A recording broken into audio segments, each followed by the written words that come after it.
that Lord Mortimer is not what one would call conventional, Monsieur de Richet. Monsieur de Richet, I am arresting you for the murder of Elizabeth Adams.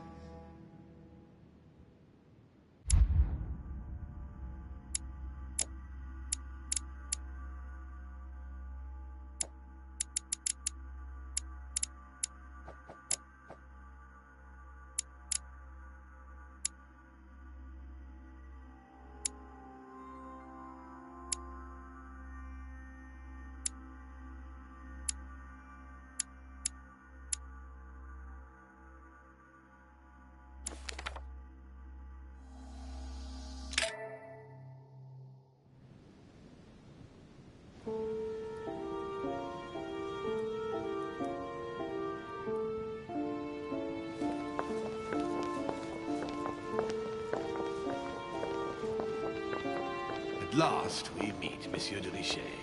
Do you mind if I call you Louis? Please do. Thank you. I wish to apologize wholeheartedly, Louis. I made you cross the seas, and I wasn't even here to welcome you.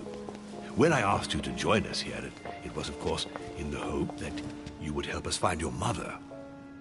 But an act of horrific violence occurred during the night, and I do not know if this is linked to the disappearance of Sarah.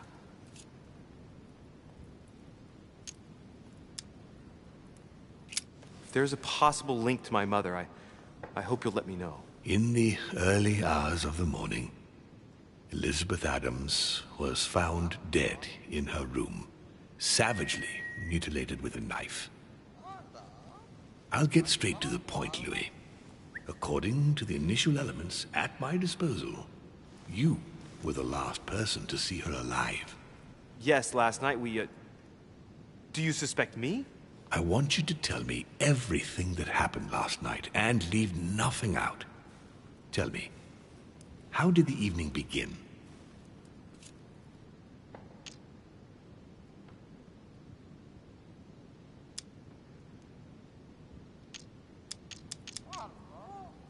Duchess Hillsborough and I were returning to our rooms when Elizabeth came up to us. She was in a state of panic and insisted that she needed to speak to me. She said she feared for her life. I took my leave of the Duchess and followed Elizabeth to her room. Continue.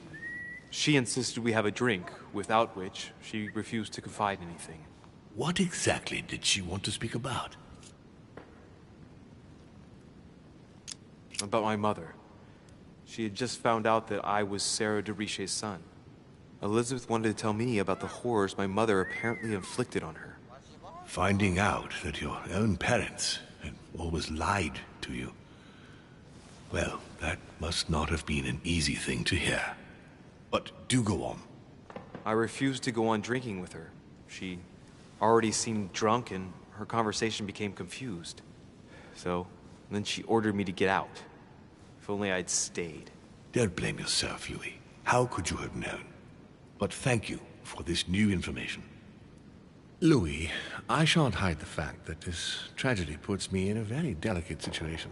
I cannot risk upsetting the smooth operation of our next conference.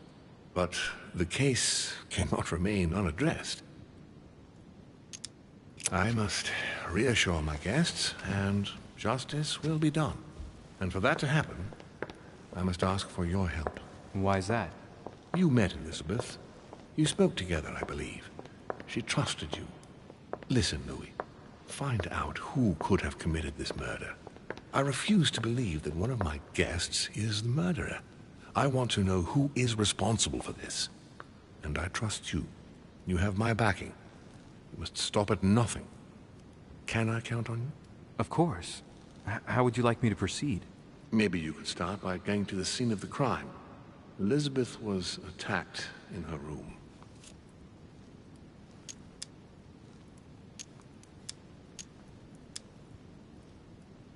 Can you tell me anything else about what happened? Now, Louis, I wouldn't want to influence you. Get over there and form your own opinion. Do you have any suspects in mind, my lord? I spent most of the night talking with Sir Gregory and His Eminence Piaggi. So, I think you can remove them from the list of suspects. Monsieur Bonaparte and President Washington left the party after midnight, I believe. They were tired and went up to bed. Right. I'll get over there immediately. Thank you, Louis. Now, once you've finished, come back and let me know your findings. I'll be waiting.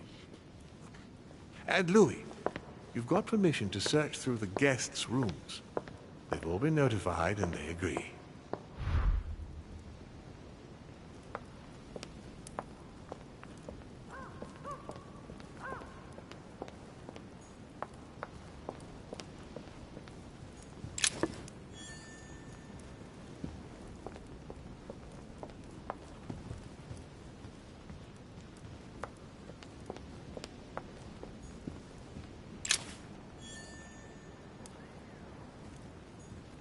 Dante's Purgatory. Why does your mind presume to flight when you're still like the imperfect grub, the worm before it's attained its final form? Charming.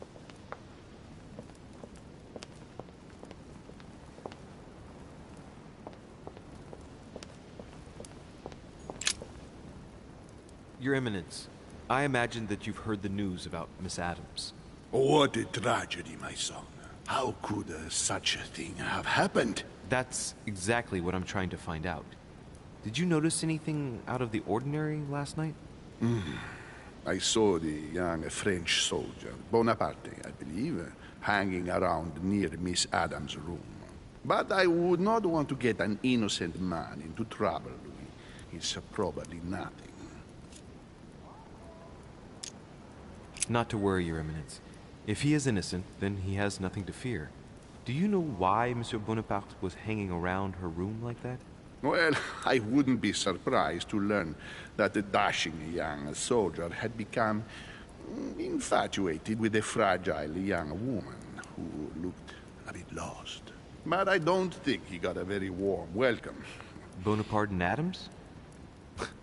But they didn't even know each other, did they? I couldn't say, Louis. But if I were you, my son, I would talk to Monsieur Peru. You remember how violently he set upon Miss Adams. Oh, don't worry. He's on the list of suspects.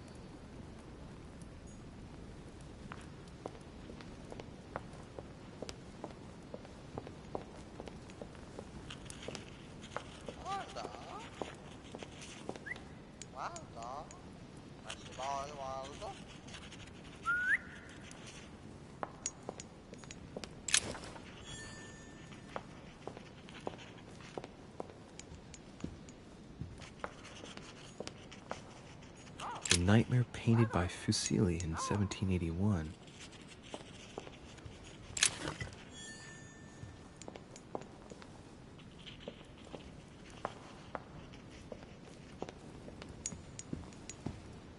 Honey, the remedy of the gods.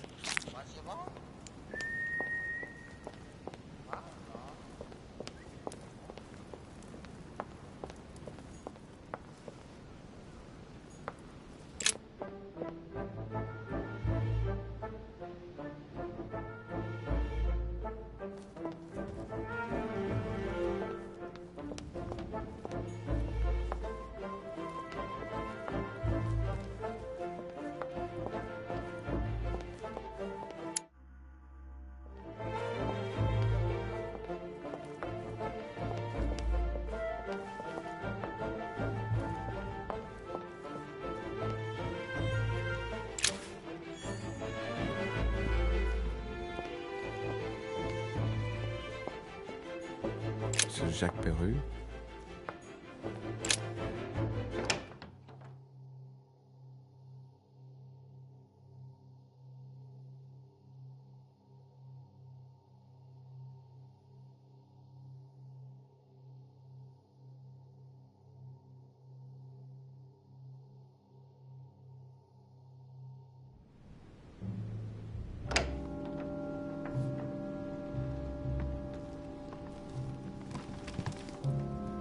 What do you want from me, de Richet? Greetings.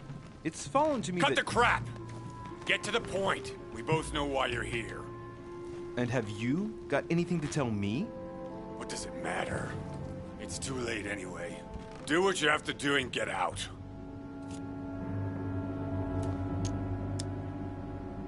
It's never too late, sir. If you have something to say, now is the time. You don't understand. Everything's already written. It's over. Why is he behaving like the perfect culprit? What is it that's already written? I'm not sure I follow you. No, you don't. All right. Have you finished? Not quite. I'd like you to answer a few questions.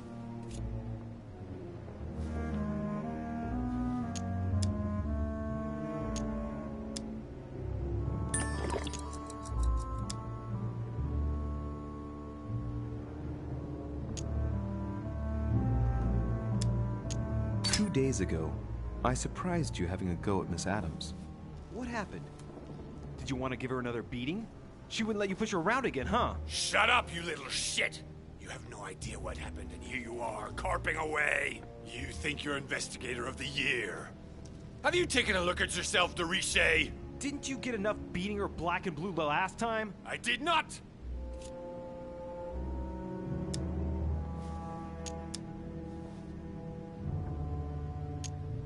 Go on. Keep going. Finish what you came to do, then get out of my room.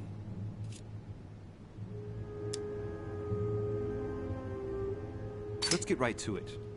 Are you Elizabeth Adams' murderer?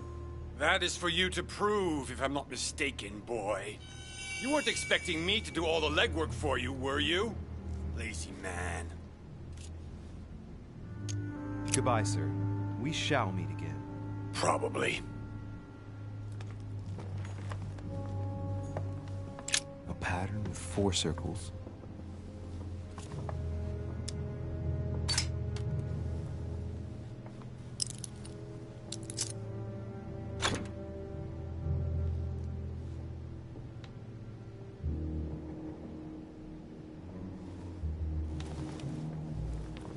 Dear Monsieur Peru, I'm writing to thank you for the funds you sent. These funds will be crucial for the renovation of the western wing of the orphanage. The children you sent are doing marvelously well, and little Pierre will soon be walking. Some of them still sometimes suffer nightmares about their parents on the scaffold, but I expect they will cease in due course. Should you decide to send us more, please note that another 20 beds will soon be ready. The children... All right. I've retrieved everything. Dear Monsieur Pepper... All right. I've retrieved everything.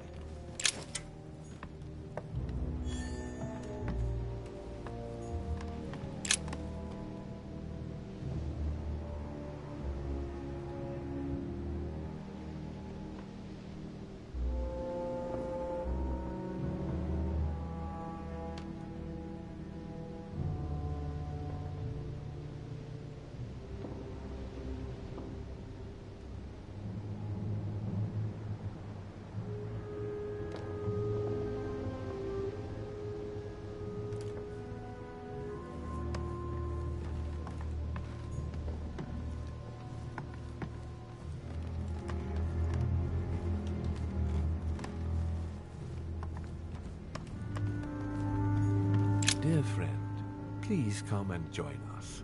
We must meet about the ongoing operations in Paris. A boat will be waiting for you in Calais and will take you to Dover in England. From there, a carriage will take you to the port of Tintagel, where a frigate will be waiting for you and Oviget.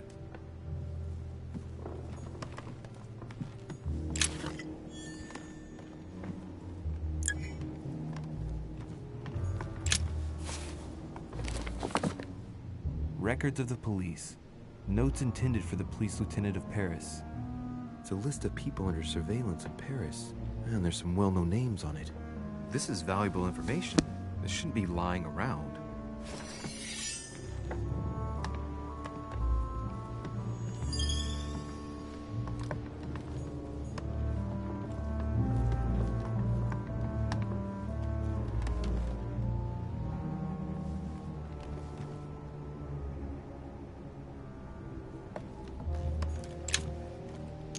Great.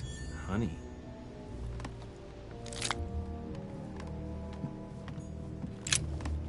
All right. Have you finished? Not quite. I'd like you to answer a few questions.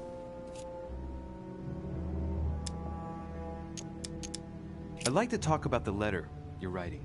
What woman is it addressed to? Who says it's a woman? I'm not saying any more. There's no point you insisting.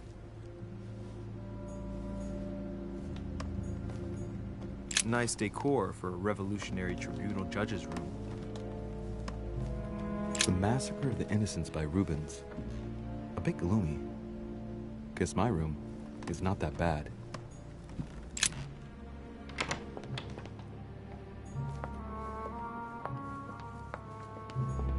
Monsieur Napoléon Bonaparte.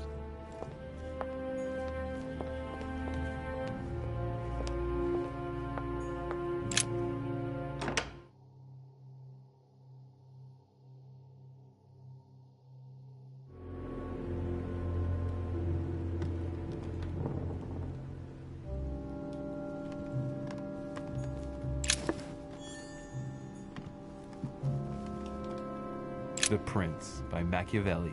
A perfect read for anyone with a surfeit of ambition. That might come in handy.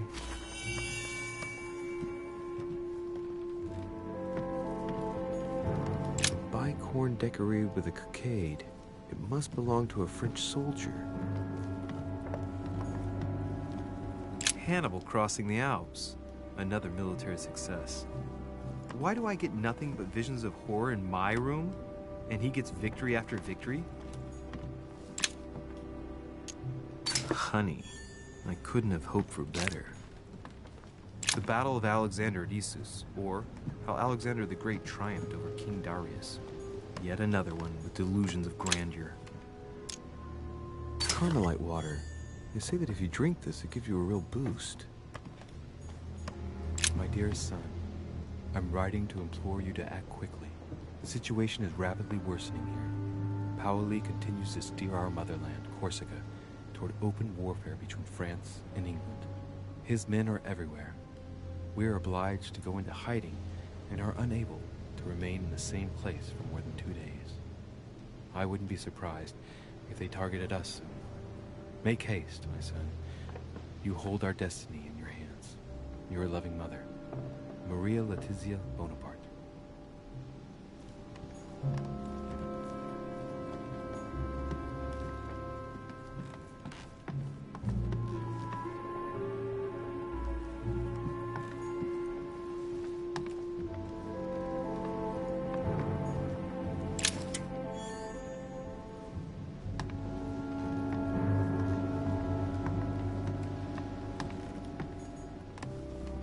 French actor Talma as Nero in Britannicus. The last amber crystals.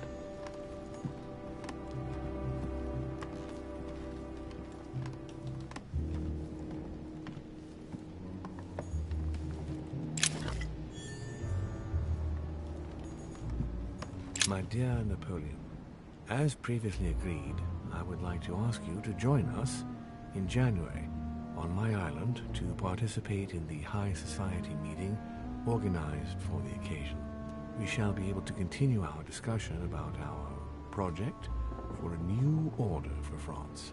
I have a proposition to make to you concerning your wish to put a strong leader at the head of France. I trust you to be discreet as to your coming. See you soon. There's just one holster in Bonaparte's gear, and the pistol is missing. On the other hand, his cleaning equipment is in mint condition. That's typical of the soldier in him.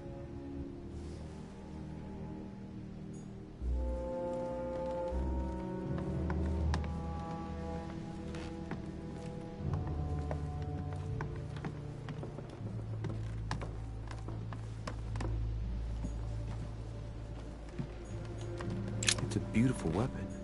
A lovely damask blade. It's marked with the initials of the manufacturer in Versailles.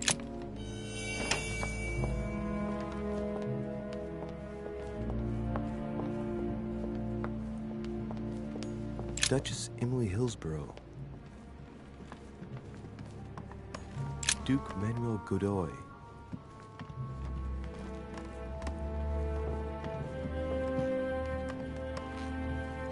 Huh.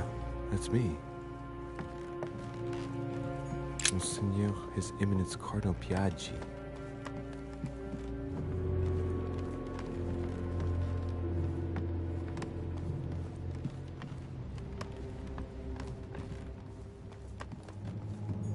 President George Washington.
Chest with a half-circle pattern.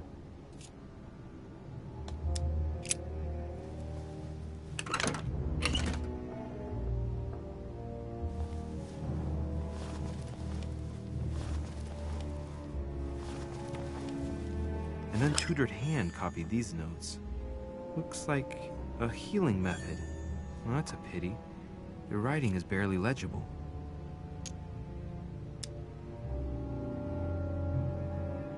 Feet and hands are bound. A piece of cloth in the mouth prevents the tongue from being sectioned. It looks like preparation for an exorcism. Is Elizabeth really possessed? The note suggests binding the feet and hands, then blocking the jaws using a piece of cloth to prevent the tongue from being sectioned. That looks like a method to control an epileptic fit.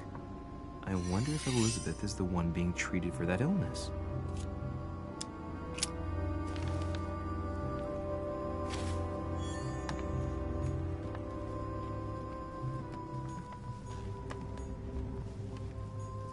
My dear Elizabeth, I'm writing to inform you of some unfortunate news. We won't be able to meet as planned on the first Sunday of May.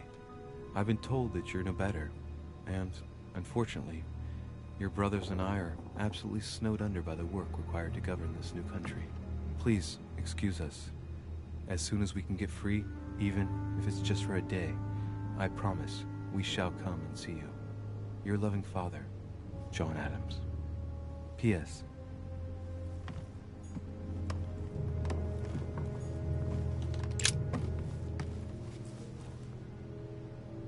The clock stopped at 3:54. If it was smashed during the murder, then I've just established the time of the crime.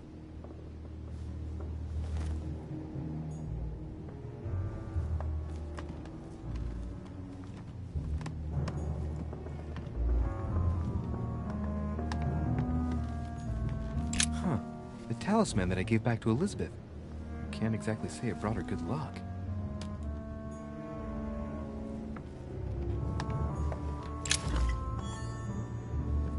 A cache. A notebook, written in Elizabeth's handwriting. It is written in a mix of several languages. Not too easy to work out. It looks like a mixture of medieval Latin and Anglo-Norman. It is difficult to make sense of this jerky writing. I can make out some passages, though. He's coming. The demon is upon me. He's coming back to kill me. There she is. Death has come to finish me off. I've just run into her son. That was her last entry. What tortured writing.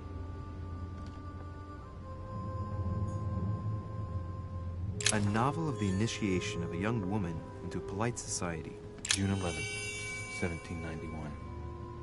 My dear Elizabeth, Your last letter gave me much cause for concern. Your words were so cold, as if emotions no longer matter to you. Father maintains that the secondary effects of your treatment still trouble you, but that they will soon subside.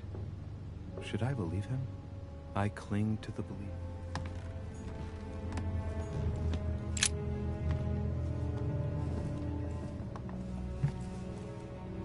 A pistol? Fairly new, I'd say. And judging by the weight of it, fairly light.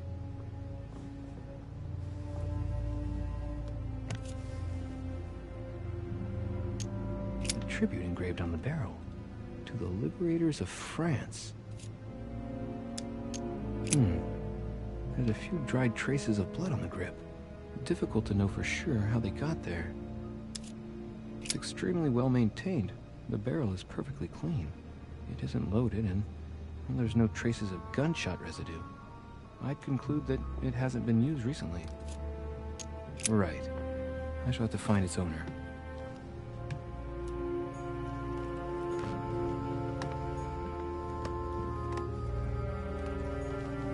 Piece of fabric. High quality at that. I'd say it's silk.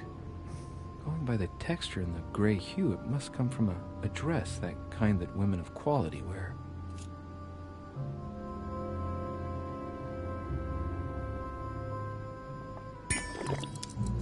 It's a travel dress. The silk has been lightly waxed to protect it from bad weather. And I know the very woman who came up with the idea, given all the traveling she does. My mother. God help us. Why did she come here in the first place? The material appears to have undergone abnormal wear and tear. She must have been scouring the countryside, and that doesn't look good. Piece of fabric. High quality at that. I'd say it's silk. Going by the texture and the gray hue, it must come from a dress, that kind that women of quality wear. The color doesn't correspond to Emily's black outfits, and Elizabeth doesn't have anything quite like this in her wardrobe. Let's take a closer look. It's a little dirty. It must come from the bottom of the dress where it touches the ground. I recognize that moire pattern. It's the same as the travel dress my mother was wearing when she left. But why the hell did she come into this room?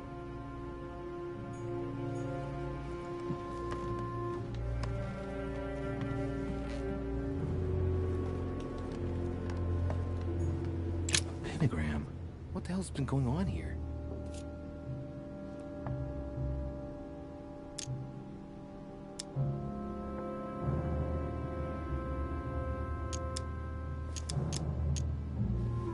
Esoteric rituals are based on this shape. Could Elizabeth have been sacrificed during an occult ritual? I wonder if Elizabeth's death has anything at all to do with this pentagram. If a ritual went wrong and degenerated, Elizabeth would probably have been killed in the center of the pentagram, not 3 meters from here. That's strange.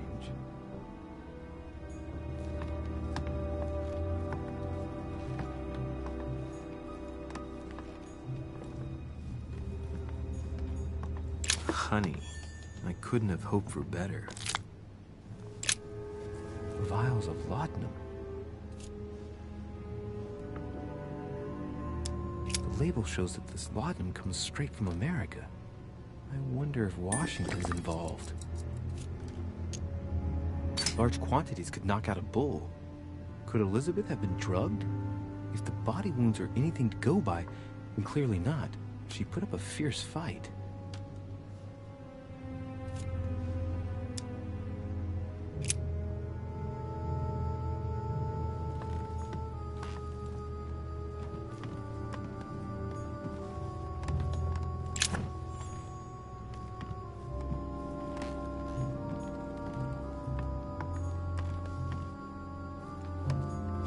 Blood spatter indicates that the murder must have held Elizabeth upright during the attack.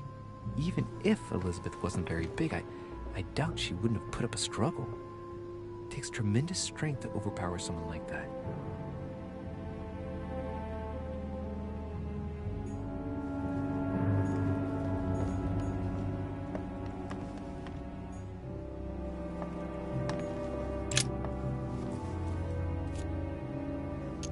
blade is short and thin. Well sharpened, apparently. It's covered in blood. Still fresh. The lower part of the handle is unsullied by blood. The murderer gripped the weapon so tight that there's no blood where he held it. The handprint indicates a small and slender hand. The handprint on the handle is really small. I can't imagine a man with a hand that size. It must be from a woman's hand. Knocked over bottle of wine.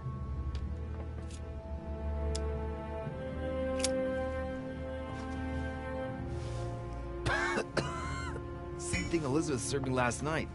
Still just as disgusting. I don't know what's happened to this wine, but it's undrinkable.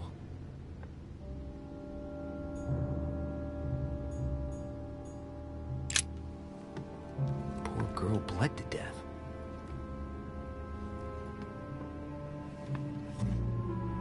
Whoever left that footprint has boats for feet.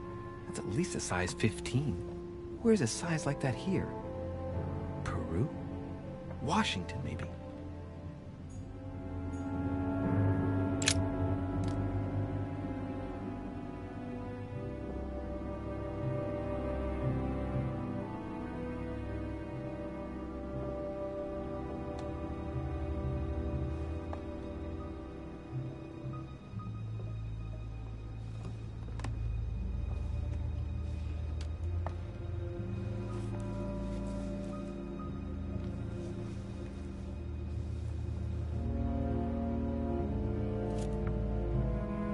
There are numerous marks on the body. She must have fought like a lion. It couldn't have happened without a lot of noise. There are also a number of old scars.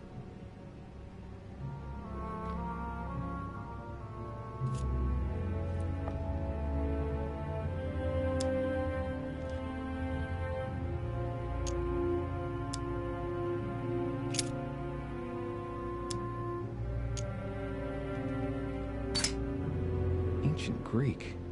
Let's see what it means. These are sacred chants intended to protect their bearer. But from whom? Or from what?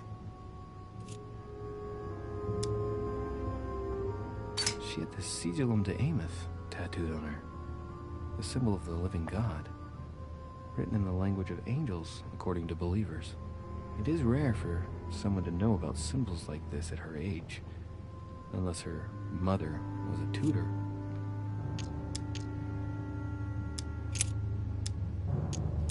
Scarring, ugh. Scarring isn't very regular, but they're mostly from old cuts.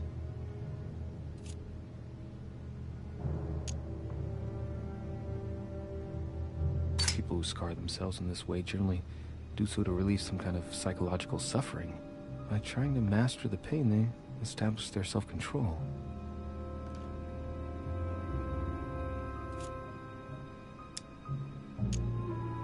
Scars are superficial and were made several years ago.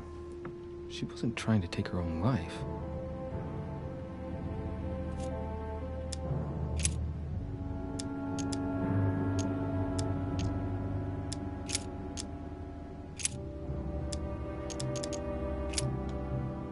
I see no sign of bruising on the skull. The only clue is a scar from a previous craniectomy. Poor Elizabeth, she must have been very young when she went through all that. That's torture. She also has old scars around the neck, maybe mutilations.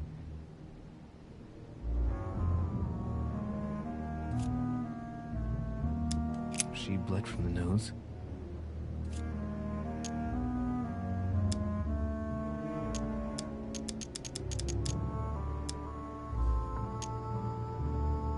There's signs of bleeding, but I don't see any traces of bruising.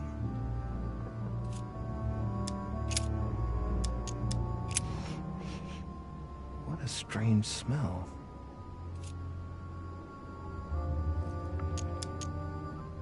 Her breath smells of alcohol and of laudanum. People use it to relieve pain.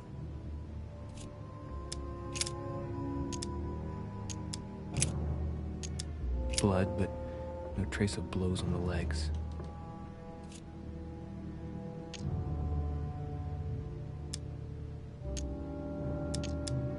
tattoos, similar to those on the rest of her body. Let's see. No trace of sexual assault or rape.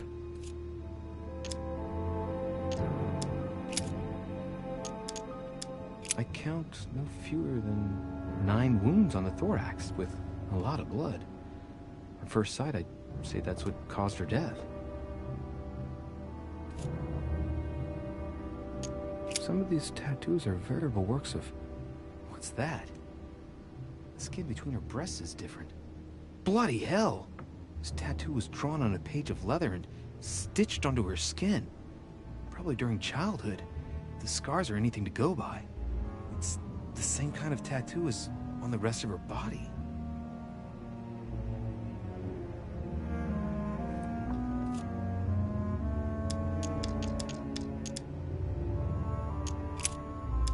No wounds, but blood on the right hand. Nothing on the left except that tattooed symbol. This pinnacle's a trap. The wearers of the pinnacle thought that they were protected from evil by surrounding it inside the different circles of the pinnacle.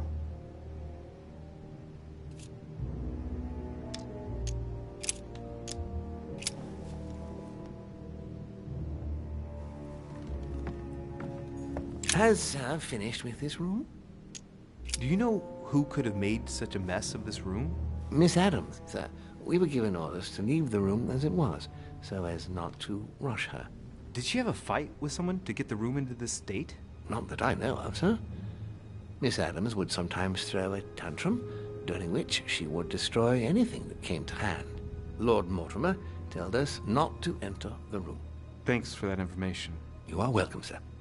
Has Sir finished with this room? I know enough now. Thank you. Very well, sir. Sir may return whenever need be. I shall guard the door.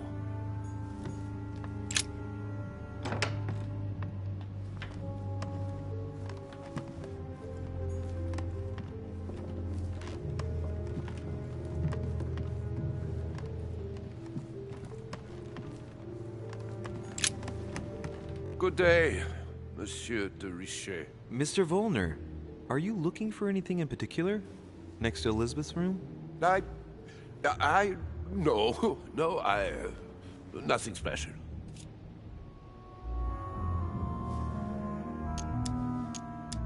Has anyone told you that Elizabeth was killed last night? Yes. Rumors spread quickly. Huh. He looks very put out. It's horrible. How did it happen? I can say nothing to you, sir. You'd better follow your host's instructions and stay in your quarters. I shall leave you now, sir. I will return to my room.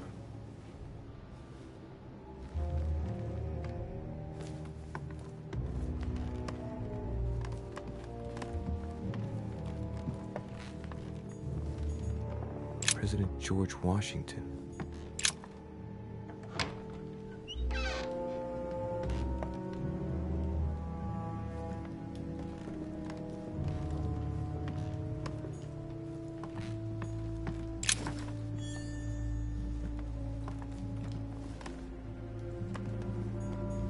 Golden elixir.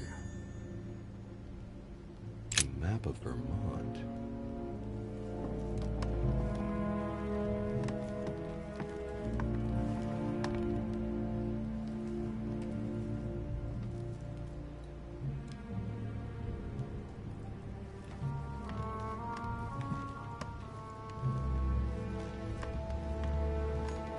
My dear George, I'd like to invite you to join me as planned at my place. I have a project to show you. It is time that the United States played a more important role on the world stage. I understand your reluctance of playing with fire. I know your new country is very young, but rest assured that I would do nothing to jeopardize what we have built.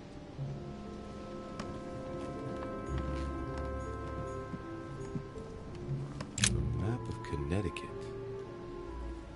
It looks like a note between Emily and Washington about trade deals.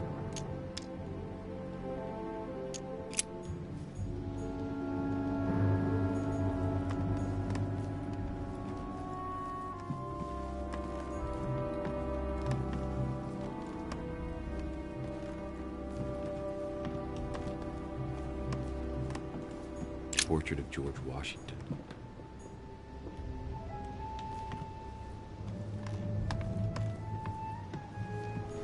Honey, I couldn't have hoped for better.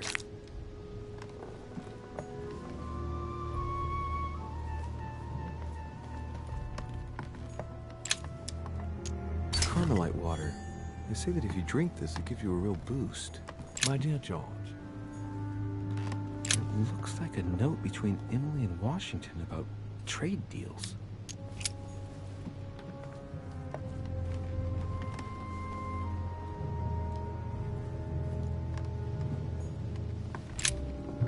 Greetings, Louis. Mr. President, you can guess why I'm here. Of course.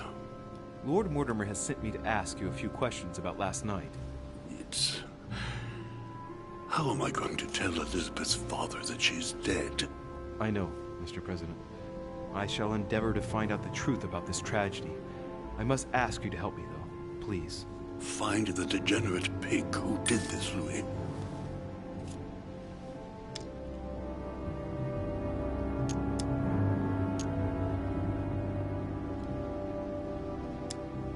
Were you aware that Elizabeth took laudanum? Yes. She came to ask me for some. She had finished her reserve, I believe. Did she tell you why she was so desperate to get some, Mr. President? She said she had terrible migraines that wouldn't go away. More likely for the voices she heard, not the migraines. I'm talking to all the guests to find out who has an alibi and, well, who doesn't, Mr. President. Can you tell me what you were doing last night so that I can strike your name off the list? I spent the night right here, reading. All night? Exactly. Emily stopped by in the middle of the night, you can ask her. She wanted to talk about some business we have in common. Anything whatsoever to do with Elizabeth? Not at all, Louis. A business matter.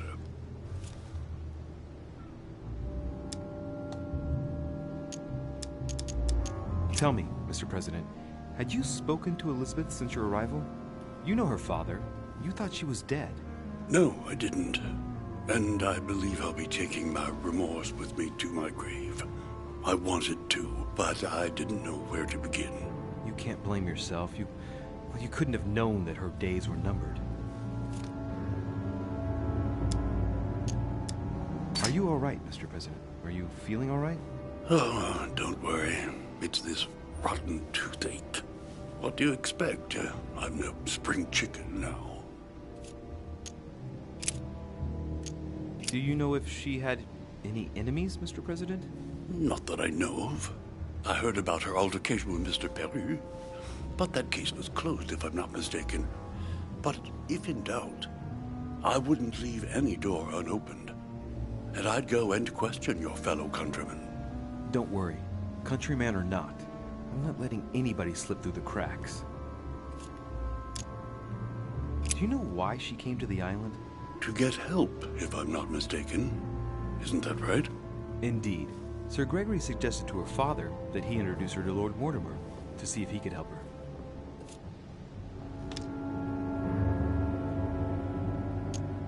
Yes, Lord Mortimer has a talent for healing, apparently. I'm not surprised Sir Gregory advised her to come. Agreed. Mr. President, we found a footprint at the scene of the crime. Not a dress shoe, I hope. That's all I wear. No, rest assured. It looks like the print of a big ankle boot. A large size, I'd say. Perfect. That should help you, Louis. It's a clue.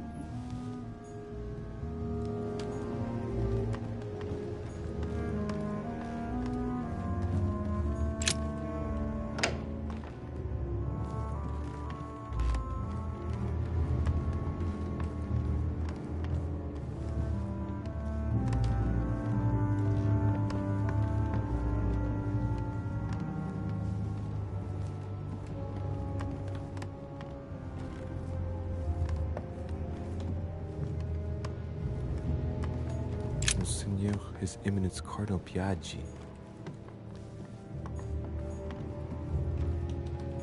Huh, that's me.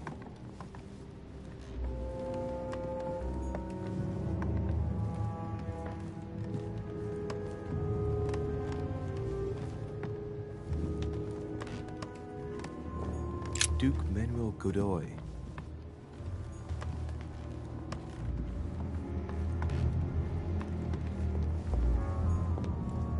Duchess Emily Hillsborough.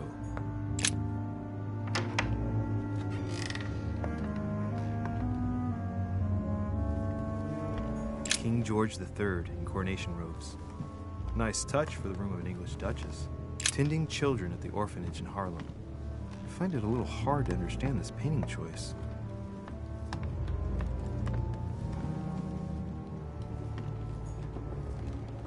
Dear E, I received your last letter. Unfortunately, the Crown informed the Golden Order that our mission should under no circumstances hamper Sir Gregory's plans. Decidedly, they have support from the highest level in Buckingham Palace. So here we both are, hands and feet tied, and little room to maneuver. Keep me abreast of events. Our mission is becoming more complicated. Yours, E. P.S. The French chapter of the...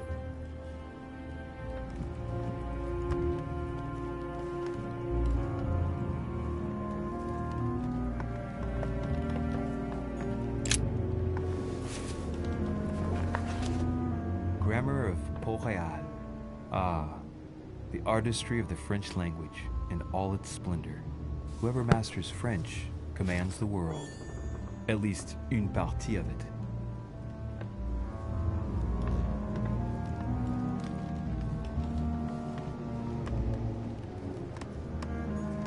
A letter from William Pitt the Younger, addressed to Emily. He's the present Prime Minister of the United Kingdom. Emily has indeed some powerful backers. Madam, thank you for consoling the Queen. The King's situation is worsening, but I wager he'll recover from this present fit. Next time you speak with Her Majesty the Queen, would you please be so kind as to ask her to look into my petition to raise taxes with the King? I will personally see to it that our nation will recover from this impasse. But King George's mental situation is slowing down our decision-taking. Thank you in advance for all your help. William Pitt. 2 coils circle the lock.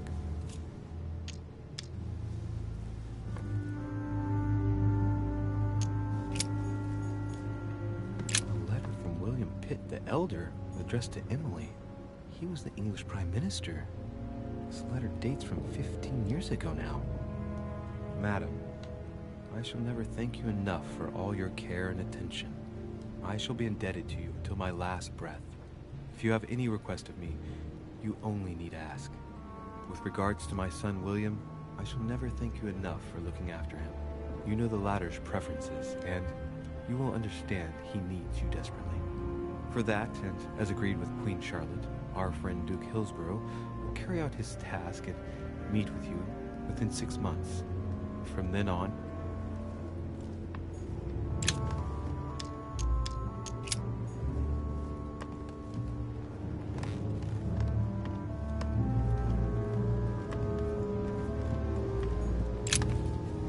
What can I do for you, Louis? I've come to see you about last night's tragedy. Did you hear anything about what happened to Elizabeth? Yes, we all did. Rumors spread quickly, you know. How awful. I didn't know her well, but I hope at least the poor thing didn't suffer too much.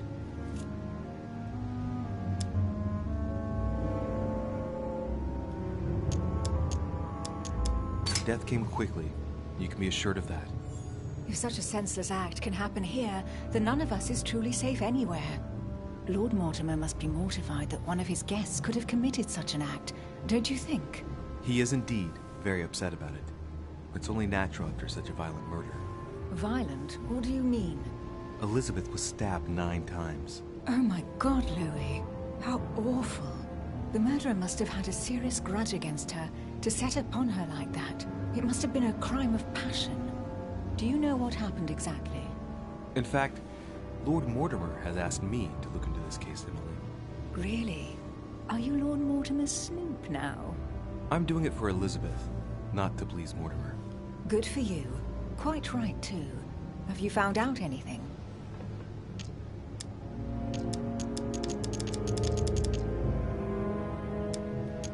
Did you and Elizabeth get to know each other? I must admit, Louis, I didn't take much interest in her. I feel a bit guilty about it, but I never actually spoke to her. She seemed burdened by her problems, and as she wasn't invited to the conference, I didn't really seek her out. I'm now interviewing all the guests to establish the alibis for each person. Just so that I can cross you off the list of suspects, can you tell me what you were doing on the night of the murder? Am I given to understand that I'm on the list of suspects? Don't take it the wrong way, but I must consider every possibility. Well, if you absolutely wanted to be sure of my activities that evening, you only had to join me, you know. I know, Emily. Especially since I couldn't prevent the murder, even though I spent part of the evening with Elizabeth. You're sure it's not too hard to bear for you? The fact is, I don't have a choice. But I will find the murderer. I owe Elizabeth that, at least.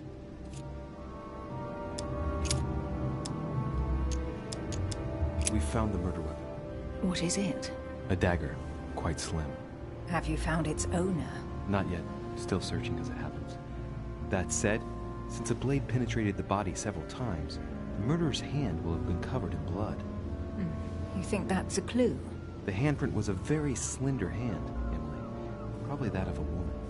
Do you realize what that means? There are only 3 of us on the island. Bearing in mind that neither my sister nor myself had any reason to set upon the young lady, that means... I know, Emily. I know. Keep up your courage, Louis. I'm sure there's an explanation. You're bound to shed some light on it all.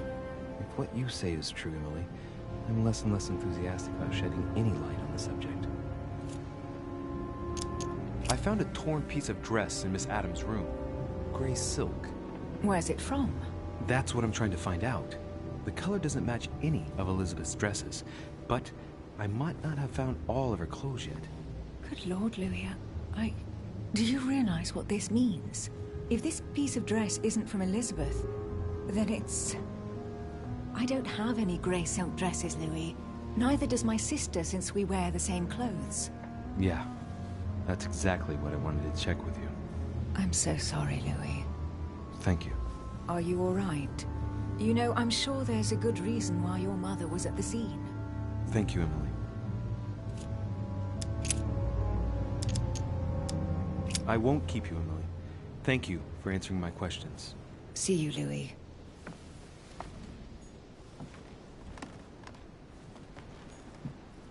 William Pitt, the elder, Earl of Chatham. Emily worked with his son.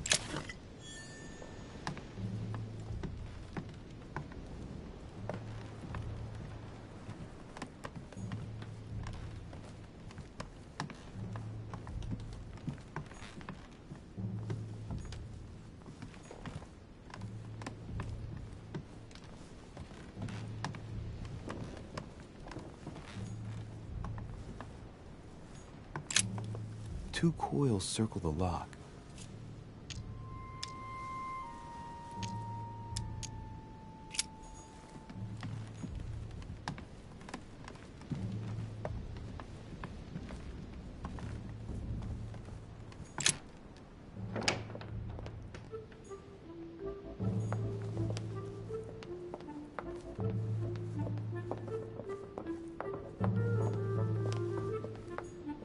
Monsieur Napoléon Bonaparte.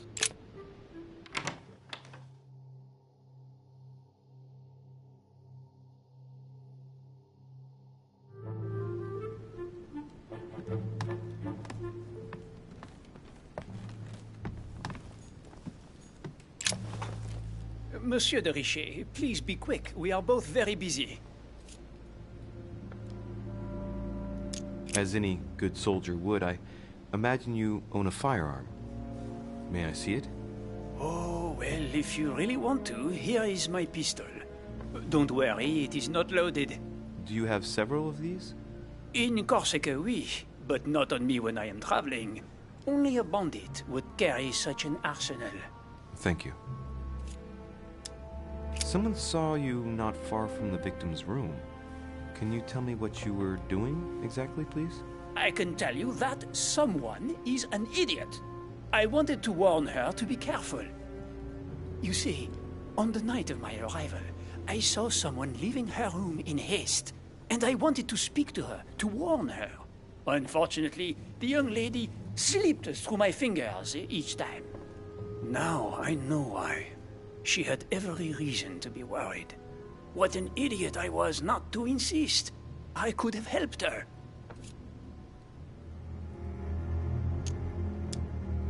I've been studying him for a while now, and I don't think he was lying. Yet, I'm surprised how easy it was for me to read him. It must surely be his military side. I wish they all could be like that. My investigation would be finished already. Did you hear about young Elizabeth? Indeed, it is deeply regrettable. Lord Mortimer asked me to... I know. You no doubt want to know my alibi. I spent the night downstairs playing cards. Can you tell me who was present at the game, please? Well, there were Lord Mortimer, President Washington, and Sir Gregory. Thank you. Ah, and His Eminence Piaget as well. Excuse me, I nearly forgot him. Poor soul. Did any of you leave during the game? Not that I know of, monsieur. I didn't exactly spend my time noting the other guests' comings and goings, but I don't think so. Thank you. Did you notice anything unusual during the evening? Nothing at all, except the luck of the devil of Lord Mortimer and Sir Gregory at cards. Did they win much? Oh la la, monsieur, they cleaned us out more like. But I plan on getting it all back before we leave. What time did the game end? I can't say exactly. As for me, I must have stayed until midnight.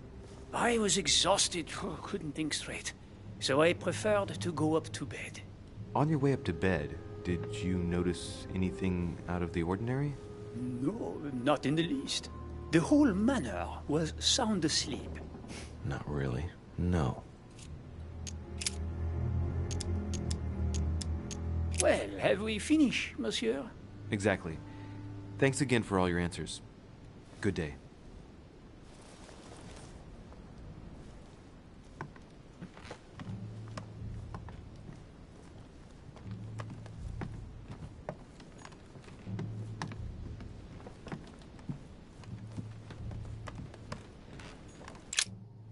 There's just one holster in Bonaparte's gear, and the pistol is missing.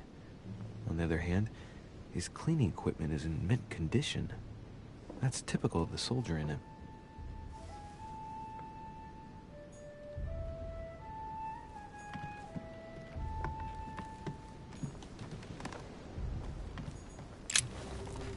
Monsieur de Richet, please be quick. We are both very busy. Well, have we finished, monsieur? Exactly. Thanks again for all your answers. Good day.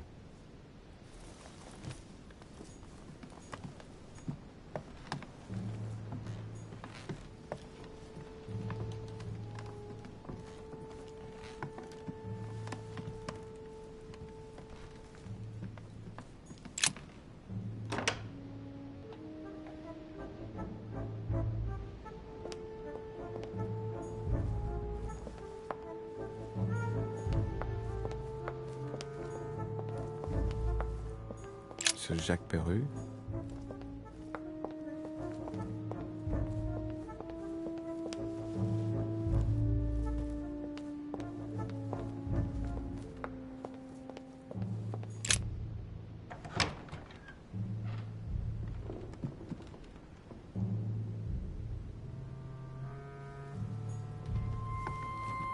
Nice decor for a Revolutionary Tribunal judge's room. All right. Have you finished? Not quite. I'd like you to answer a few questions.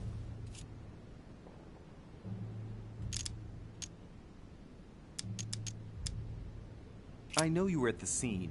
We will save a lot of time if you just tell me what happened. You know nothing at all. Enlighten me then. For now, I have your footprint in a pool of blood. That's right. The only thing you can prove is one of my boots was at the scene. Congratulations. You've wrapped up the investigation.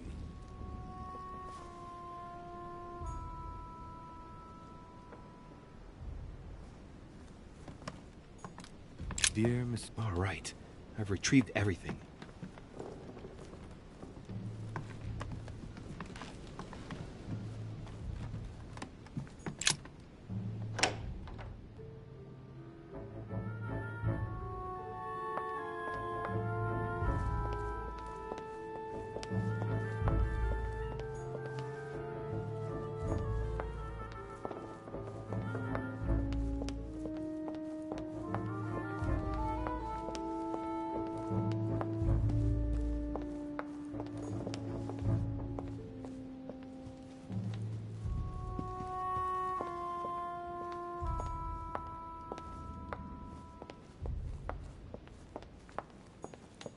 Monsieur Johann van Vulner.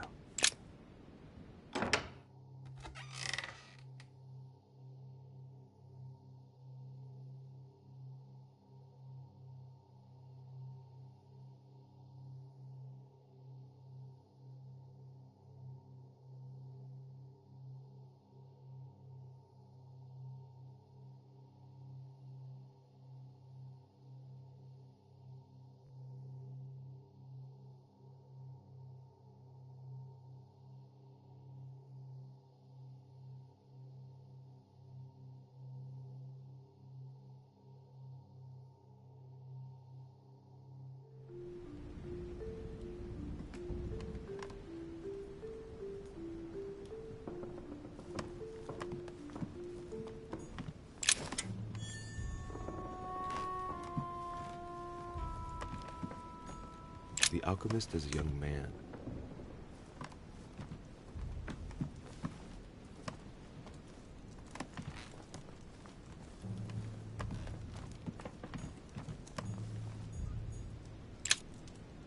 Carmelite water. They say that if you drink this, it gives you a real boost. The signs of the zodiac. A chest locked with a 4-letter code.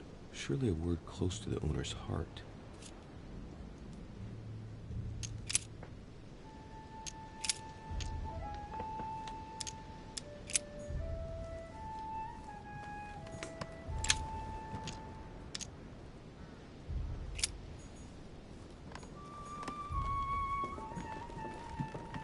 The Sorrows of Young Werther. There's a handwritten text signed by von Werner on this first page. Dear Elizabeth, I know that this book is but a small token compared to the delightful moments you gave me, but I hope that this will nonetheless keep the memory alive. Your ever-obedient servant.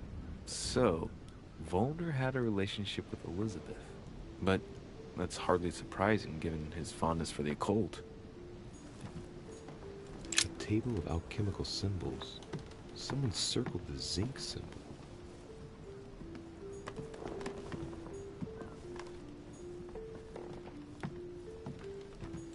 Honey, the remedy of the gods.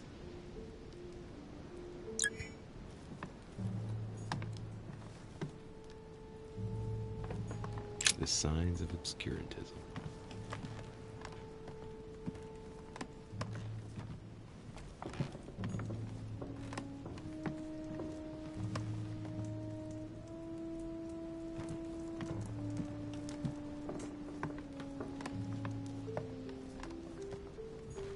Amber. The alchemist is an old man. The alchemist is an old man.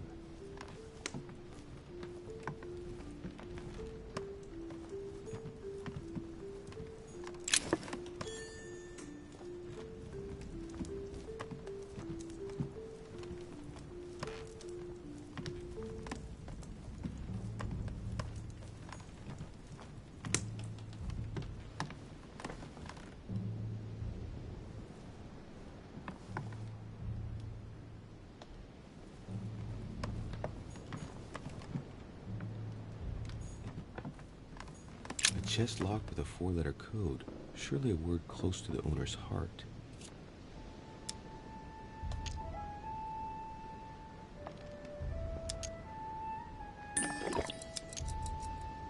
If I'm not mistaken, Paracelsus named the element called zinc.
What can I do for you, Richet? Monsieur, Lord Mortimer has appointed me to investigate the tragedy that befell us last night. Oh, yes. It's horrible. Yes. How can I help, monsieur?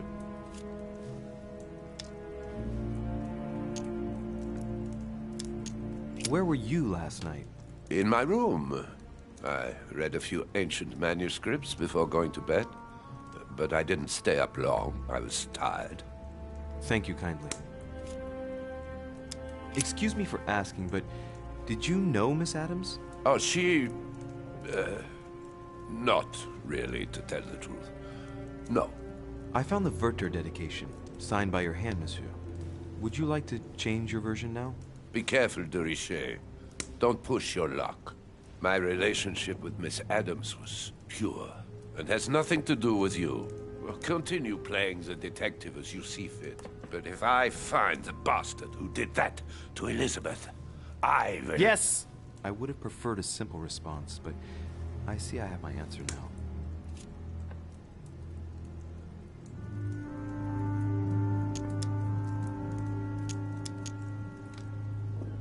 Exactly how long had you been seeing her? I have no reason to answer you. I see. Is that what you want me to tell Lord Mortimer when he asks what I found out? It's only been a few weeks.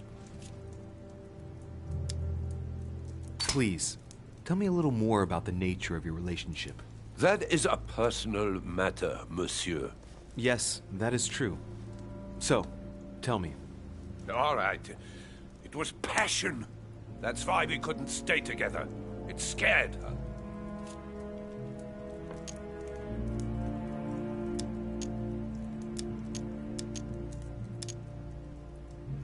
I get the impression that your romance was over. Am I right? So? What does it matter to you? I would never have attacked her, if that's what you're insinuating. Who put an end to the relationship? You or her? It was her. It was her. But what does that matter? We both agreed. You loved her, didn't you? That is none of your damn business. Your feelings betray you, sir. So what? Yes. I loved her, like a moth loves the flame of a candle. That's why we could never be together.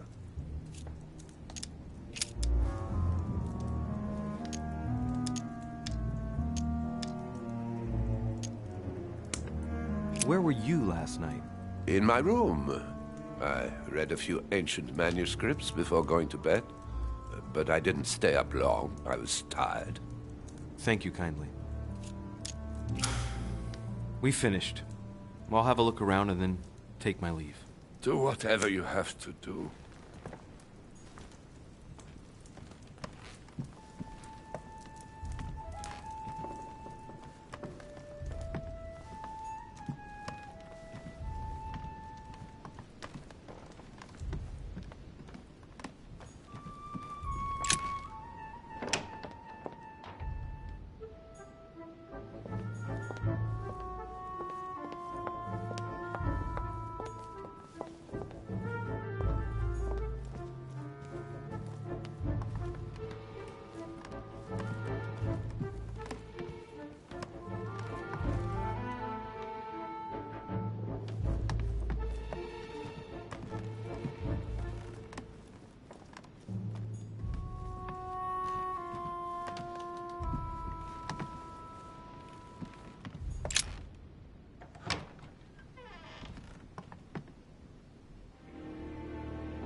Clock stopped at 3:54. If it was smashed during the murder, then I've just established the time of the crime.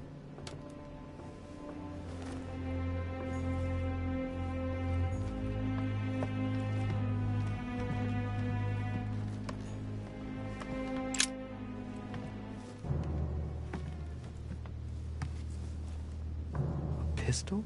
Fairly new, I'd say. And judging by the weight of it, fairly light.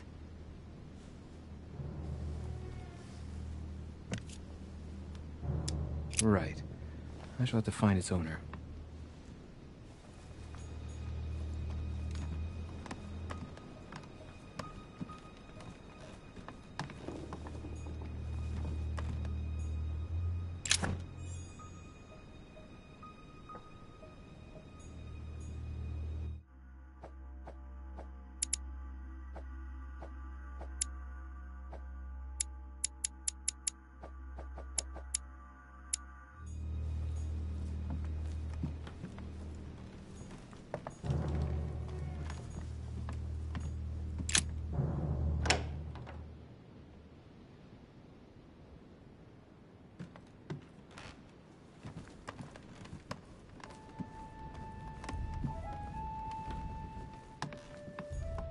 President George Washington.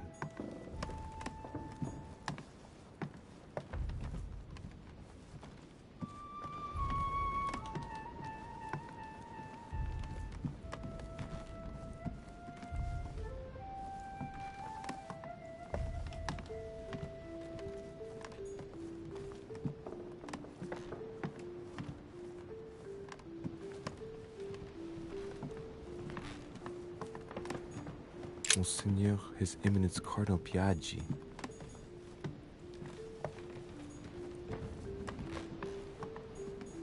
Huh, that's me.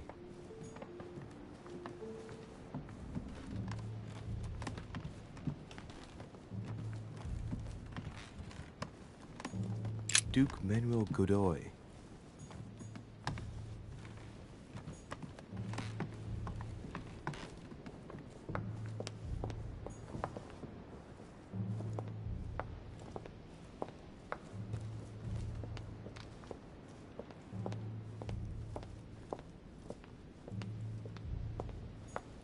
Monsieur Napoléon Bonaparte. Monsieur Jacques Perru.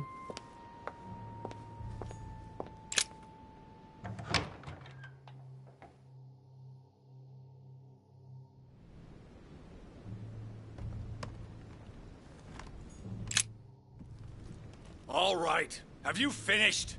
Not quite. I'd like you to answer a few questions. You were armed the night of my arrival. Can I see your weapon? No. You do realize you're not helping, don't you? You're making it worse for yourself.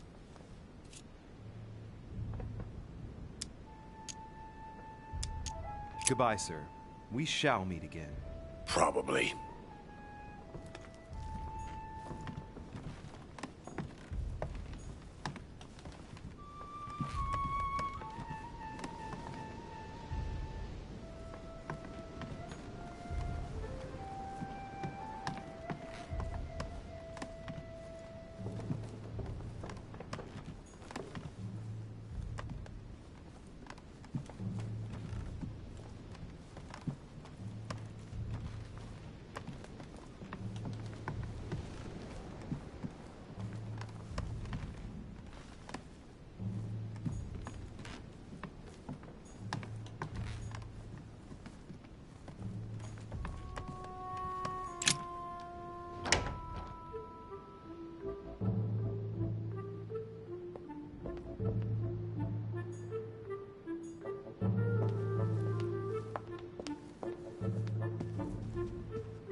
What a tragedy, my son.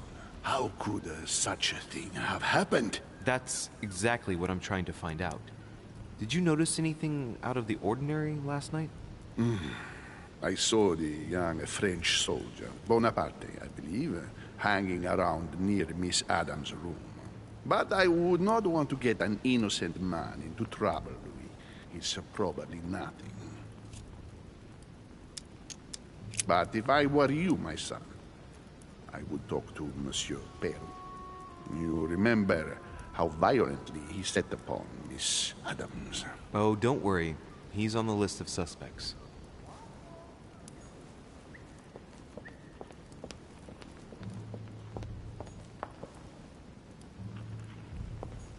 Byzant from the Byzantine Empire, a coin often used during the St. Louis era.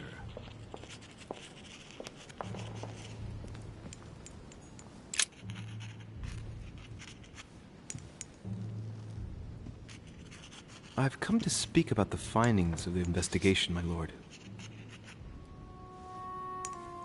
I'm listening, Louis.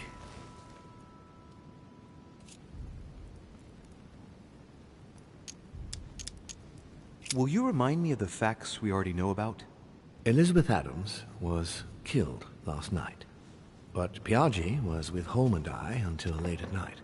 As for Bonaparte and Washington, they left us after midnight, both tired.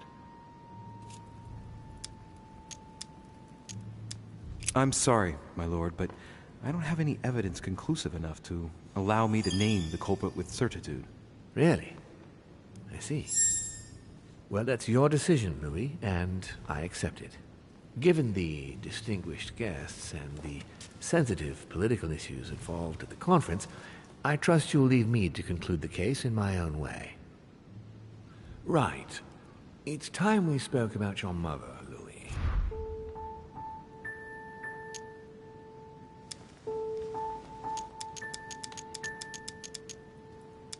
She isn't missing, you know. What? What do you mean? My mother has left traces in every nook and cranny of your island, my lord. She's definitely here. Now, what worries me most is why she doesn't show herself. That doesn't make me feel any better, Louis. What was the official reason why my mother came to your island? I knew about your mother's activities, and yours, in the Golden Order. I thought we had everything to gain by working together. You mean the cannon deal with Monsieur Bonaparte? Among others, yes. How did you hear about that?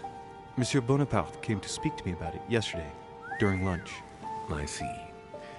So impetuous. He was supposed to let me speak to you about it first.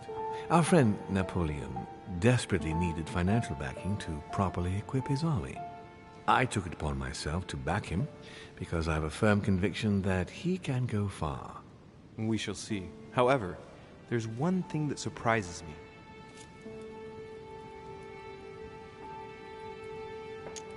Did my mother intend to finance a war? I'm not sure that I follow.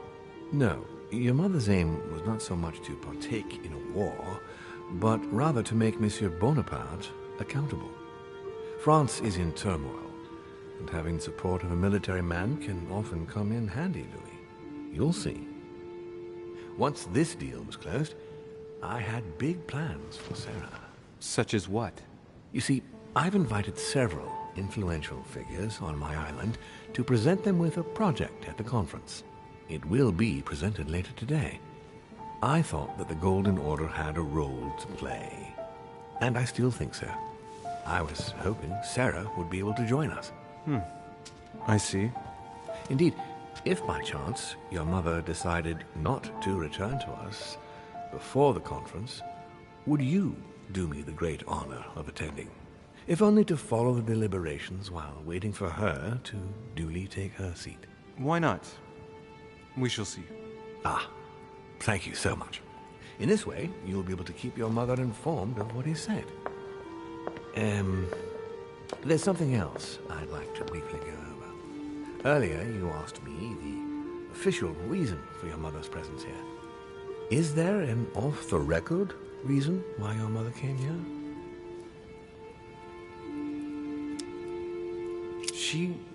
She was looking for someone. What do you mean? In Paris, we were working on a smuggling case to do with occult objects. We had just arrested a dealer who intended to go to you to meet a buyer. My mother was here to find out to whom he intended to sell his stolen treasure. Oh. What was the name of your dealer?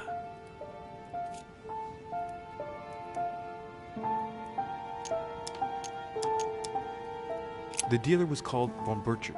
As for the buyer, he was unknown to us. No, I don't know anything about that. There's something I still don't get.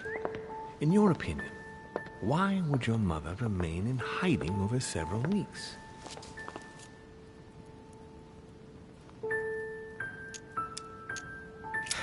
Her not coming back to the manor after so long makes me wonder if she is wary of someone. Well, certainly. But whom? The only ones who were present during her stay were Sir Gregory, Duchess Hillsborough, Mr. von Wollner, and myself.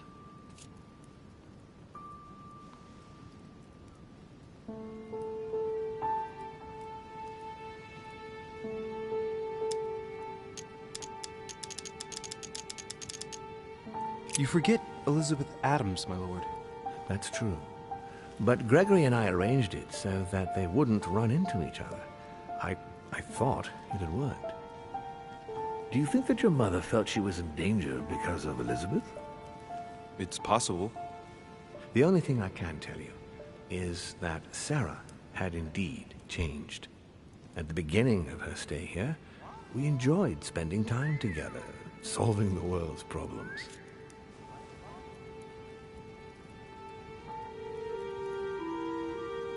You seem to know my mother very well, my lord. What did you talk about together? Oh, as soon as we had a little free time, we liked to share points of view about practically any subject. We would find ourselves embarked on interminable discussions that could go from Monsieur Blanchard's flight in a hot air balloon to the Treaty of Jassy, or the adoption of the metric system in France last year, or even Mr. Eli Whitney's invention in the United States.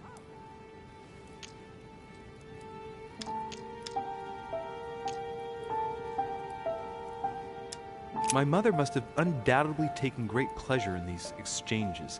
She always was one to appreciate broadening her knowledge. I'm surprised she didn't get you started on the Crusades. It was her favorite subject. Are you joking? Sarah and I spent entire days together reliving them. It so happens that the Crusades are also my subject of predilection, especially the Third. My ancestor distinguished himself brilliantly during the siege of Saint-Jean d'Acre.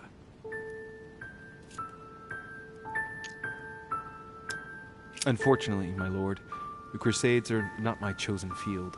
Well, it doesn't matter. You have plenty of time to learn. Your mother is a very well-read woman. You're quite lucky to have her as a model, Louis. Yes, I know, but I'm still very worried. I must admit, there are worse things to worry about now, Louis. What do you mean? Since she disappeared, your mother has been seen once. Her behavior on the evening of your arrival greatly surprised Gregory and myself.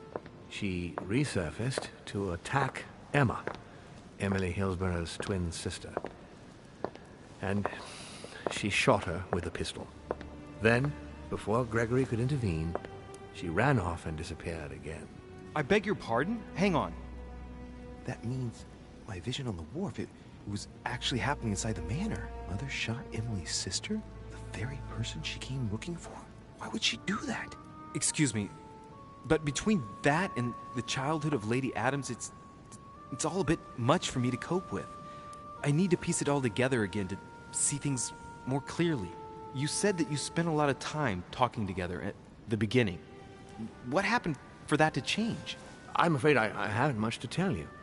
The more the days went by, the more she withdrew into herself. She never gave me an explanation, until the day came when she purely and simply disappeared. Where did she go when she wanted to be alone? She would shut herself away in a room we use as a box room upstairs. Would you allow me to go there? Naturally, Louis, of course. I'll send you a servant to open it. Thank you. That's all I can tell you about the disappearance of your mother, Louis. I would like to have been more helpful. I shall stay on her trail and follow up any leads. Thank you. We will meet later on to welcome our last guest. In the meantime, I shall get someone to open the box room upstairs for you. Thank you.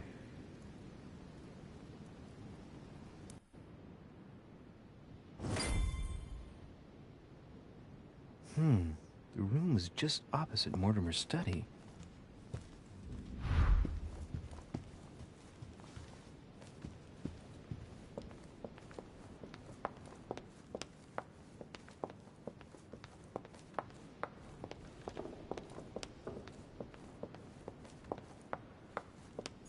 Monsieur Jacques Perru?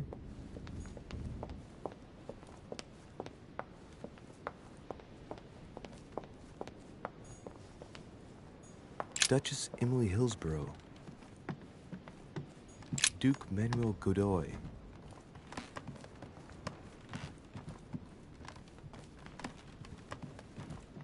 Huh, that's me.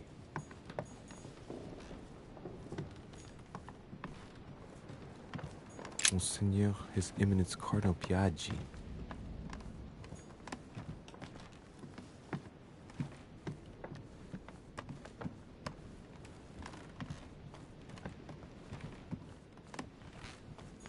President George Washington.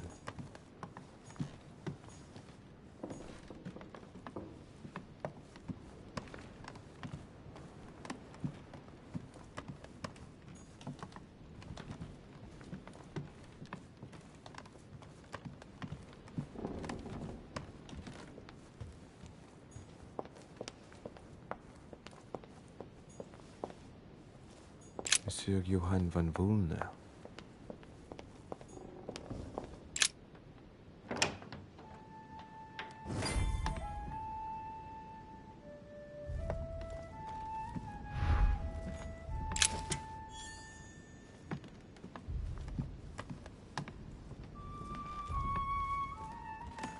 There are burnt papers in the chimney. There's a legible fragment left. Hey, I recognize my mother's handwriting. She says, we must find a safer way to communicate. Someone is on to us. Trust in my faith in the man with the sword. So Mother had an accomplice here. Who could it be? Who could she be suspicious of? I must find the next part. Faith, sword. I recognize her love of riddles there. Great. Honey.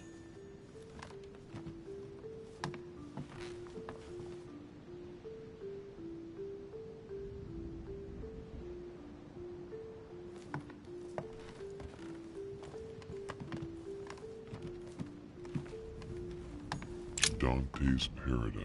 Raise your head and be reassured, for what comes up here from the mortal world must ripen in our rays.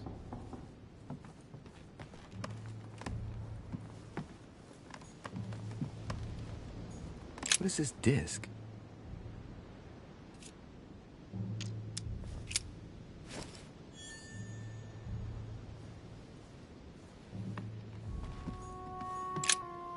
St. Paul on the Road to Damascus by Caravaggio.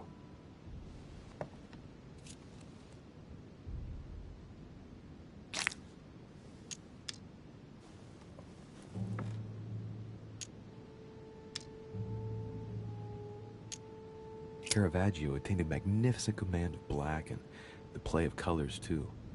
Paul facing an ordeal, the curtains of his illusions being raised, and receives the light from his Savior.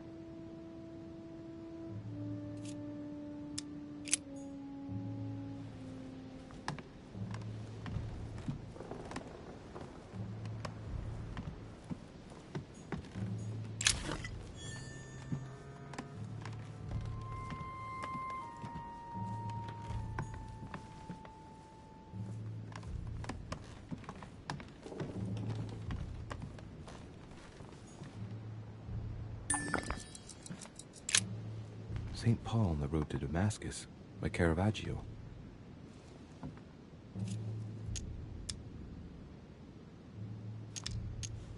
A fierce opponent of the first Christians, St. Paul is suddenly struck by the call of Jesus Christ and converts. It's the best known conversion in Christian history, which teaches us that even enemies of Christ can be saved and even become his greatest apostles after finding faith. From what I can recall, the account of his conversion could be found in the epistles to the Galatians, the Philippians, the Corinthians, and the Acts of the Apostles.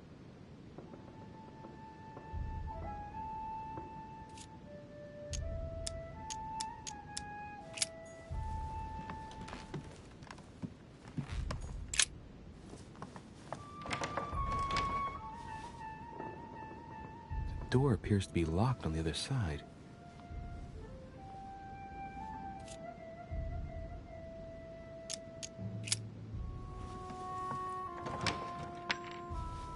I think I heard something fall to the ground. A metallic sound, like like a key falling to the floor. We'll see if it works.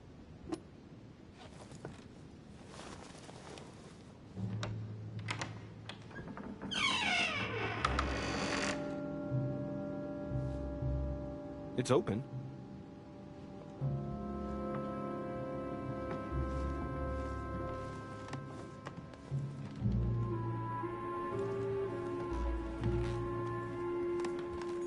Honey, the remedy of the gods. St. Paul painted by Guido Reni.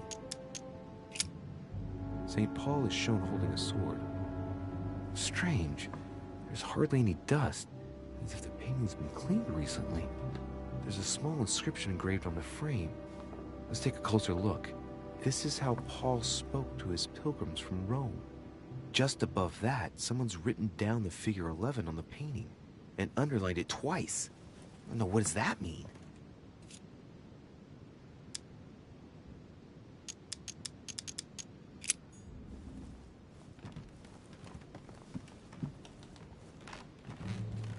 A chest with the occult symbol representing air.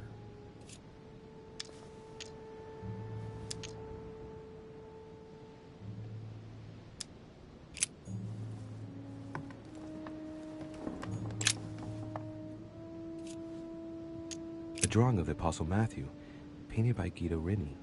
He's represented as writing the word of the Lord, transmitted by the Holy Spirit, who appears here in the guise of an angel.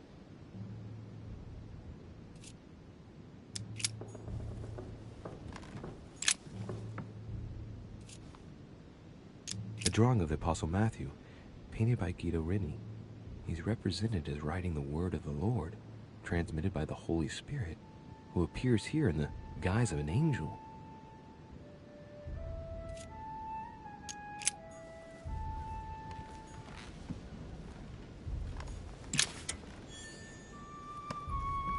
The New Testament.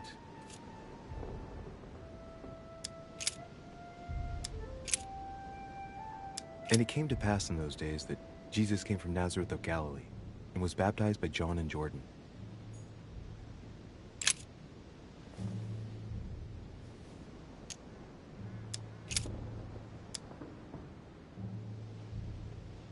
This book is incredibly precious. I believe this is the book my mother referred to when calling upon the Lord.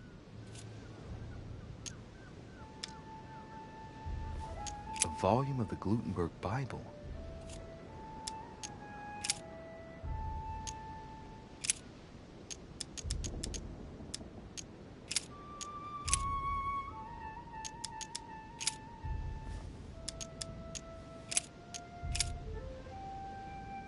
And it came to pass the day after that he went into a city called Nain, and many of his disciples went with him, and much people.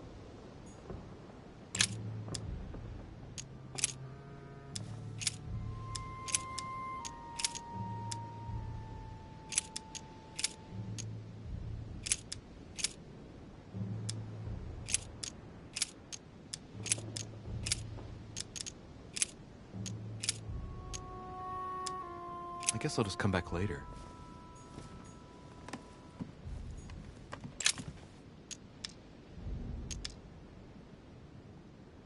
It's St. John, painted by Guido Reni.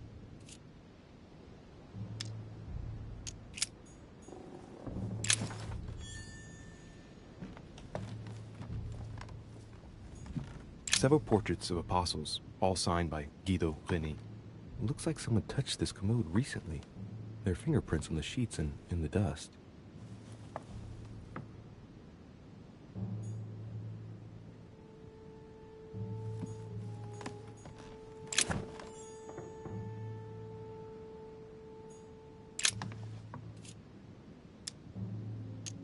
Painting of St. Mark from the collection of the apostles by Guido Reni.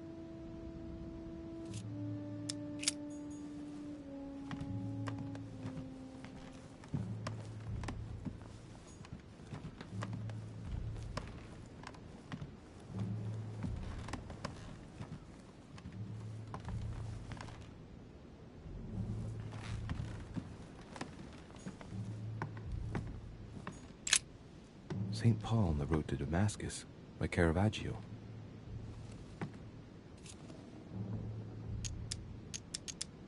St. Paul is the only saint to be presented twice in these paintings, contrary to the other apostles. How come?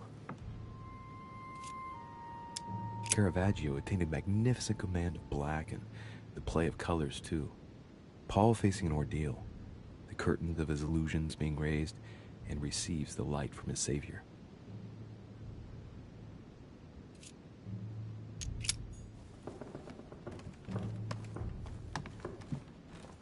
St. Paul painted by Guido Reni.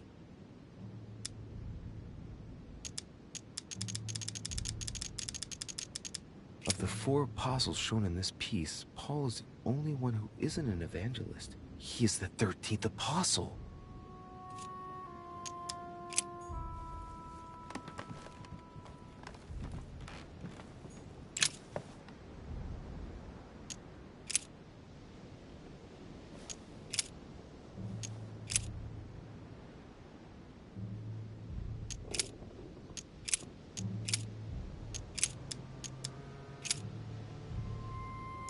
Then they suborned men, which said, "We have heard him speak blasphemous words against Moses and against God."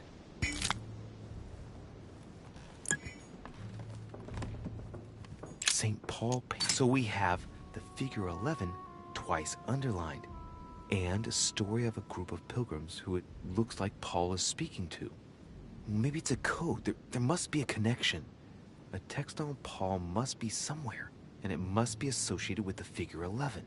But what's the story with these pilgrims? I mean, a connection with the figure, maybe?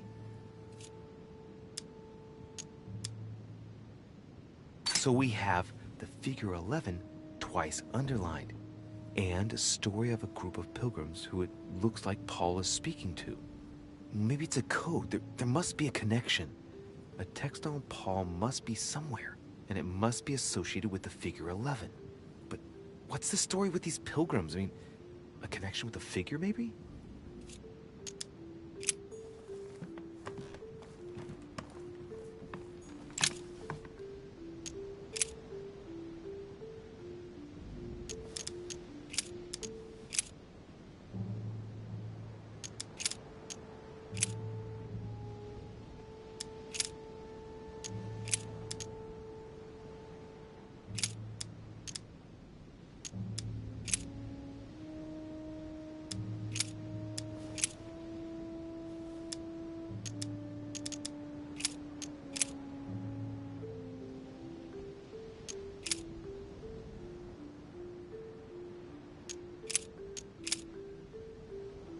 There is none that understandeth.